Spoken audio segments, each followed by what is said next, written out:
I'm going to be continuing my reading here, and what I'm doing in this series is to read through the entire standard works of the Church of Jesus Christ of Latter-day Saints. This consists of the Bible, the Book of Mormon, the Doctrine and Covenants, and the Pearl of Great Price. I am reading in a chronological order of events, not according to publication or volume, so I will be skipping around a bit as I move along. Right now, I am still in the Book of Judges. This will be chapter 19. I will be returning back to the middle of Judges once I complete this ending part. But I do want to mention that right now it's kind of chilly outside, and I have to warm my car's engine up, so you may hear the engine running in the background. But let us get to chapter 19. A Levite concubine plays the harlot and returns to her father. Her husband takes her back, and they lodge overnight in Gibeah. The men of Gibeah abuse his concubine, and she dies. The Levite cuts her into 12 pieces and sends them to the tribes of Israel. This is a somewhat long chapter. Might do it in 2 videos, but it's one of the more horrific stories in the scriptures. So, here we go. And it came to pass in those days, when there was no king in Israel, that there was a certain Levite sojourning on the side of Mount Ephraim, who took to him a concubine out of Bethlehem, Judah. And his concubine played the whore against him, and went away from him unto her father's house to Bethlehem, Judah, and was there for 4 whole months. And her husband arose and went after her to speak friendly unto her, and to bring her again, having his servant with him, and a couple of asses. And she brought him into her father's house. And when the father of the damsel saw him, he rejoiced to meet him. And her father-in-law, the damsel's father, retained him, and he abode with him 3 days. So they did eat and drink and lodged there. Okay, so as it says, when it says she played the whore, meaning she left her husband. I don't think she was having an affair. She wasn't sleeping around. She just left her husband and returned to her father. Now, it is somewhat telling that he waited 4 months to go get her. He's in Mount Ephraim. She's down in Bethlehem, but that's only about a 20, maybe 30-mile trip. You're talking a couple of days at most. So it's kind of telling that he waited 4 months before he went to go get her. So why that is, I don't really know, but it might be that he had more than one wife and didn't know she had left because he was spending time at another house. Might have been just he had pressing business to take care of, and it might have been that he simply wanted to give her time to work things out before he went back to talk to her. So there's all kinds of reasons why that could have been, but I find that interesting. Anyways, verse 5. And it came to pass on the 4th day, when they arose early in the morning, that he arose up to depart. And the damsel's father said unto his son-in-law, Comfort thine heart with a morsel of bread, and afterward go your way. And they sat down and did eat and drink, both of them together. For the damsel's father had said unto the man, Be content, I pray thee, and tarry all night, and let thine heart be merry. And when the man arose up to depart, his father-in-law urged him, therefore he lodged there again. And he arose early in the morning on the 5th day to depart. And the damsel's father said, Comfort thine heart, I pray thee. And they tarried until afternoon, and they did eat both of them. And when the man rose up to depart, he and his concubine, and his servant, his father-in-law, the damsel's father, said unto him, Behold, now the day draweth toward evening. I pray you tarry all night. Behold, the day draweth to an end. Lodge here, that thine heart may be merry, and tomorrow get you early on your way, that thou mayest go home. But the man would not tarry that night. But he rose up and departed, and came over against Gibeah, which is Jerusalem. And there were with him 2 asses saddled, his concubine also was with him. And when they were by Gibeah, the day was far spent. And the servant said unto his master, Come, I pray thee, let us turn into this city of the Jebusites, and lodge in it. And his master said unto him, We will not turn aside hither into the city of a stranger, that is not of the children of Israel. We will pass over to Gibeah. And he said unto his servant, Come, and let us draw near to one of these places to lodge all night, in Gibeah or in Ramah. And they passed on and went their way, and the sun went down upon them when they were when they were by Gibeah, which belongeth to Benjamin. And they turned aside thither to go in and to lodge in Gibeah. And when he went in, he sat him down in a street of the city, for there was no man that took them into his house to lodging. Yeah, Joe. The father kind of convinces him. He stays 3 days. The next day, his father, just wait a little longer. So he waits a little longer, waits till the evening, and father says, you might as well stay all night. So he stays all night. The next day, he again is convinced to stay until the afternoon, but he won't stay the night. He said, no, I got to get going, and if he doesn't leave now, he's going to stay again. So he leaves. Fine. The Jebusites still controlled Jerusalem at this time, the Jebusites being a tribe of the Canaanites, one of the Canaanite nations. And they had not yet been driven out of Jerusalem. So Jerusalem is where the city of Salem was, the city of Melchizedek at the time of Abraham. After Melchizedek is translated, the Jebusites move in. That's why it is Jerusalem. It is the Jeru means of the Jebusites, so it's Salem of the Jebusites. And his servant says, let's stop here, but he doesn't want to stay with the foreigners. So now let's go to a town of Israel. We want to stay among our own people. Verse 16. And behold, there came an old man from his work out of the field at even, which was also of Mount Ephraim, and he sojourned in Gibeah.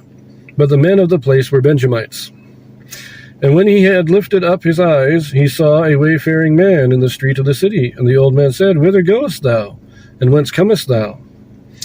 And he said unto him, We are passing from Bethlehem, Judah, toward the side of Mount Ephraim. From thence am I. And I went to Bethlehem, Judah, but I am now going to the house of the Lord. And there is no man that receiveth me to house.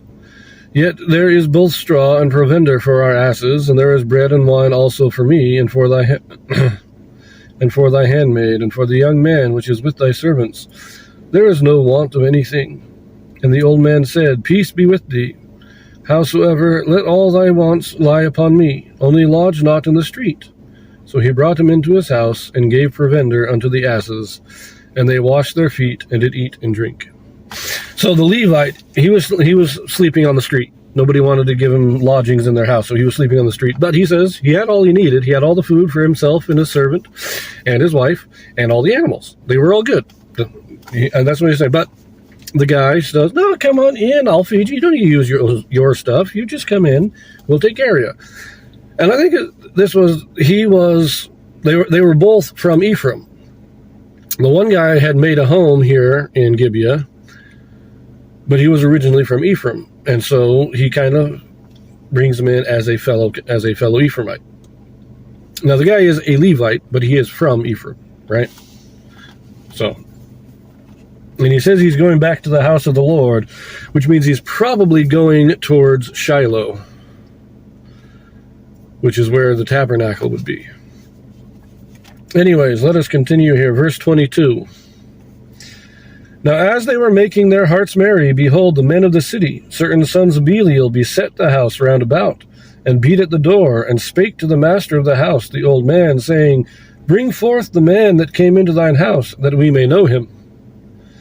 And the man, the master of the house, went out unto them, and said unto them, Nay, my brethren, nay, I pray you, do not so wickedly, seeing that this man is come into mine house. Do not this folly. Behold, here is my daughter, a maiden, and his concubine. Them I will bring out now, and humble ye them, and do with them what seemeth good unto you. But unto this man do not so vile a thing. This is reminiscent of Sodom, when the angels came to Lot, and how the men of Sodom came to the house and demanded basically the right to gang rape the angels. And that's what they're saying here.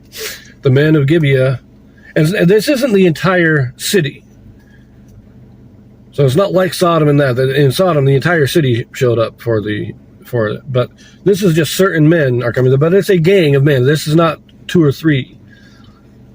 This is a few dozen at least are surrounding the house and demanding the right to sexually abuse the Levite. Now, the old man, he wants to protect the Levite, which is commendable in and of itself, but he offers instead to let them sexually abuse his own daughter, and he takes the Levite's wife, the concubine. He doesn't get the Levite's permission, he just sends her out. Now, you may wonder how he could do this, but at the time, it would have been, if you had guests in the house, you would have had the men in one room visiting and the women in another room. They wouldn't have been together. And so he would have been able to send them out without mentioning it to the Levite. In his mind, she's just a concubine. She's a servant wife. So we have these very evil men who are demanding the right to abuse the Levite. We have the old man who, trying to protect the Levite, is willing to sacrifice 2 women. None of this is good. Again, just like the story of Micah and the Danites, we don't have anything really good here. Now, the Levite has done nothing wrong, but everybody else is just... Anyways, verse 25, let's finish this out. But the men would not hearken to him. So the man took his concubine and brought her forth unto them, and they knew her, and abused her all the night until morning. And when the day began to spring, they let her go. Then came the woman in the dawning of the day, and fell down at the door of the man's house, where her lord was, till it was light. And her lord rose up in the morning, and opened the doors of the house, and went out to go his way, and behold, the woman, his concubine, was fallen down at the door of the house, and her hands were upon the threshold. And he said unto her, Up, and let us be going. But none answered. Then the man took her up upon an ass, and the man rose up and gat him unto his place. In other words, they sexually abused her to death. This was hours of grotesqueness that resulted in her death. She was able to crawl back to the house and die on the front steps because of what these men did to her. It is a vile and disgusting thing. But 2 verses left. Verse 29. And when he was come into his house, he took a knife and laid hold on his concubine, and divided her together with her bones into 12 pieces, and sent her into all the coasts of Israel. And it was so, that all that saw it said, There was no such deed done, nor seen from the day that the children of Israel came out of the land of Egypt unto this day. Consider of it, take advice, and speak your minds. Now this sounds very odd, but he cuts her into 12 pieces and mails the pieces out to the heads of the other tribes of Israel, to the 12 tribes.